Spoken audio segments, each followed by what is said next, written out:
जलन। ममता बहुत ही सीधी और प्यारी लड़की थी। वहीं सुनील एक सरल और आगे बढ़ने की सोच रखने वाला लड़का। सुनील, बेटा सुनील कहाँ है? अरे जरा एक गिलास पानी तो दे दो। हाँ माँ, अभी आया। क्या माँ, पानी तेरे सर के पास ही तो रखा है।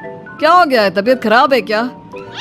अरे नहीं नहीं, वो उठने का मन ही नहीं कर रहा था, तो देखा ही नहीं। वैसे क्या कर रहा है? यहाँ बैठना मेरे पास। माँ पढ़ रहा था। वो क्या है ना, नौकरी में तो वक्त नहीं मिलता, अब ऑफिस से घर आकर ही तो वक्त मिलता है।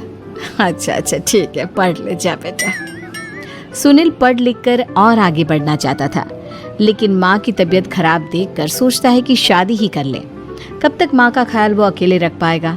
तो एक दिन, माँ ये ममता है, मैंने इससे शादी कर ली है। तुम्हारी तबीयत भी ठीक नहीं रहती, तो मैंने सोचा शादी कर लेता हूँ। घर संभालने वाली और तुम्हें संभालने वाली कोई आ जाएगी तो अच्छा रहेगा। माँ अचानक से सामने बहू देखकर हैरान रह जाती है। बेटा ये क्या बात होती है? न बैंड, न बाजा, न दहेज, न शगुन, ऐसे कैसे बहू आ गई? माँ तू तो जानती है, मैं नौकरी के साथ पढ़ाई कर रहा हूँ, तो कहाँ से इतना पैसा बचा पाता कि धूमधाम से शादी करता। वैसे भी माँ, लोग तो आकर खाकर निकल जाएंगे, इसलिए बस वैसे ही। माँ जी, मैं आपका ख्याल रखूंगी। वैसे भी ये आगे की पढ़ाई कर रहे हैं, अच्छा कुछ कर गए तो सबके दिन फिर से अच्छे आ जाएंगे। सास को ममता की बात ठीक तो लगती है, लेकिन मन में कहीं ना कहीं लगता है कि कहीं बहू बेटे को लेकर फुर्र ना हो जाए और फिर तो वो रह जाएगी अकेली। बेटा देख, मेरा जो कुछ भी है वो सुनील ही है, और सुनील का भी अब इस दुनिया में मैं ही हूँ और कोई नहीं। क्या सुनील? बिल्कुल माँ, लेकिन आज से ममता भी मेरे जीवन का अहम हिस्सा है, जैसे तू है। सास को बड़ा बुरा लगता है कि उसकी सल्तनत में कोई और हिस्सेदार कैसे हो सकता है। कैसे कोई और उसके 30 साल के बेटे की जिंदगी में अचानक से आकर बराबर का हिस्सेदार बन सकता है। देख बहू, मैं भले थोड़ा बीमार रहती हूँ, लेकिन इसका मतलब यह नहीं कि घर की चीजों में मेरा कंट्रोल खत्म हो गया है। मैं आज भी इस घर की रानी हूँ, समझी? बेटा सोचता है कि ये माँ को अचानक से क्या हो गया। कल तक जो माँ कहती थी कि जिंदगी का कोई भरोसा नहीं, वो अचानक से जंग के मैदान की झांसी की रानी कैसे बन गई? माँ क्या हो गया? सब ठीक है ना? अचानक कैसी बात कर रही हो? ममता का आज पहला दिन है, स्वागत करो उसका। आसपास की आंटियों को बुलाओ, नई दुल्हन की मुंह दिखाई करवाओ। खैर, सास होने का फर्ज निभाती है और बाद में एक सहेली के साथ बाहर निकल जाती है। क्यों री, बताया नहीं कि बेटे का ब्याह कर रही हो? वैसे तो सारा दिन हम ही में घुसी रहती हो। अरे मुझे भी तो अभी पता चला, यूं अचानक सर पर लेकर आ गया। कहता है बहू है माँ तुम्हारी, अब इसको भी इतना ही मैं प्यार करता हूँ जितना तुझे करता हूँ। लो जी, ये क्या बात हो गई? क्यों इतना प्यार करता है? अरे माँ का प्यार तो ज्यादा होता है। अब उसको तो कोई दूसरा पति मिल सकता है, लेकिन तुम ही बताओ, क्या माँ की ममता किसी और की हो सकती है? ना जी ना, बेटे को समझाओ ये बात। अरे क्या समझाऊं, मुझे तो खुद ही समझ में नहीं आ रहा कि क्या हो रहा है। जो बेटा कल तक माँ माँ करता था, अचानक से बीवी बीवी का राग आलाप रहा है। देखा, उसकी बीवी ना सुंदर और जवान है। सुंदरता के आगे तो एक से एक नहीं टिके, तो तेरा बेटा किस खेत की मूली है? सास को भी समझ में आ जाता है कि बहू की सुंदरता के आगे माँ का प्यार किसी काम का नहीं। उधर बीवी, ए जी, अम्मा जी सहेलियों को छोड़ने गई थी, अभी तक आई नहीं, हम देख आए क्या? अरे रहने दो ना, आ जाएंगी। कहाँ जाएगी, उनकी आदत है, एक बार जाती है तो पूरी पंचायत खत्म करके ही आती है। अच्छा ही है, खाना वाना खा कर गई होगी। छोड़ो ना, घूमेगी तो खाना पचेगा, नहीं तो ऐसे ही खाट पकड़ लेगी। बहू भी शांत हो जाती है। उधर सास सोचती है कि आज थोड़ा देर से ही घर जाती हूँ, जब बेटा परेशान होकर ढूंढेगा तब मजा आएगा। बीवी को खुद ही पता चल जाएगा कि माँ के आगे उसकी दाल नहीं गलेगी। लेकिन वहीं दूसरी ओर घर पर, ए जी, माँ जी अभी भी नहीं आई, हमको तो घबराहट हो रही है कि क्या करें, जाकर पता करे किसी के घर। अच्छा, कहाँ जाओगी ये भी बता दो। पहला दिन है तुम्हारा इस घर में और एक ही दिन में मोहल्ला छानोगी क्या? हाँ, तो आप भी तो नहीं जा रहे हैं ना, हमको फिक्र हो रही है। अरे यार, ये रोज का है अम्मा का, खाओ और सो जाओ। बस फिर क्या था। बेटा बहू खाना खाते हैं और कमरे में सोने चले जाते हैं। उधर जब सास को कोई देखने नहीं आता तो वो हार कर घर आ जाती है, जहाँ वो देखती है कि सारे घर की लाइट्स बंद है। सास को गुस्सा आता है। बहू, ममता बहू कहाँ हो? लेकिन सारे दिन की थकी बहू को ऐसी नींद आती है जैसे किसी ने भांग की गोली खिला दी हो। वो तो नहीं उठती। उठकर आ जाता है बेटा। क्या बात है अम्मा, काहे चिल्ला रही हो? अरे सो जाओ ना, सुबह की थकी है बहू, वो सो रही है। जोर से बोलोगी तो नींद खुल जाएगी उसकी। माँ को गुस्सा आ जाता है। फिलहाल तो सो जाती है, लेकिन मन ही मन ढेर सारा जहर बहू के लिए भरा होता है। सुबह बहू चाय बना रही होती है कि सास धीरे से गैस तेज कर देती है, जिससे चाय का बर्तन जल जाता है।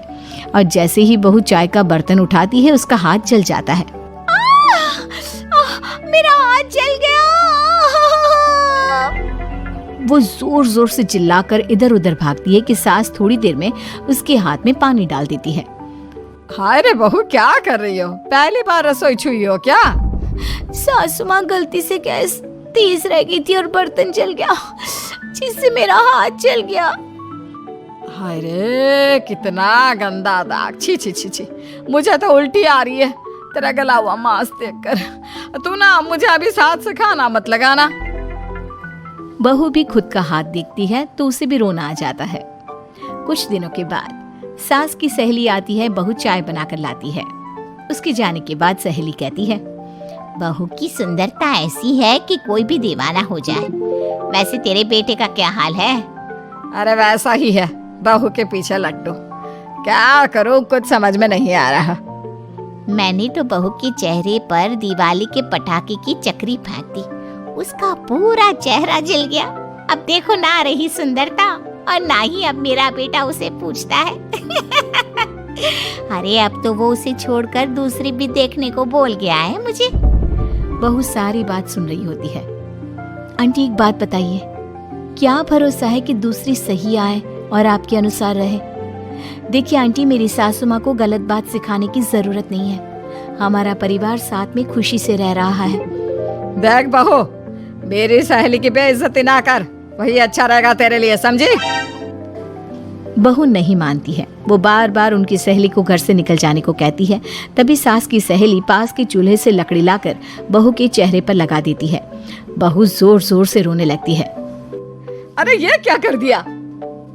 मैंने कहा किया, ये तो तूने किया। तू ही नहीं चाहती थी कि बहू बेटी के साथ रहे, भला मैं क्यों करूंगी? मैं तो चली, निपटो अब। बहू रो रही होती है, दर्द से चिल्ला रही होती है, लेकिन सास उसे डॉक्टर के पास नहीं ले जाती। तभी पति आता है। क्या हो गया ममता? ये दाग कैसे लगा? तुम कैसे जली? ममता कुछ नहीं कहती, बस दर्द से करा रही होती है। पति माँ की तरफ देखता है। हो ना हो माँ, ये पक्का आपका काम है। आप ही ममता से जला करती थी ना।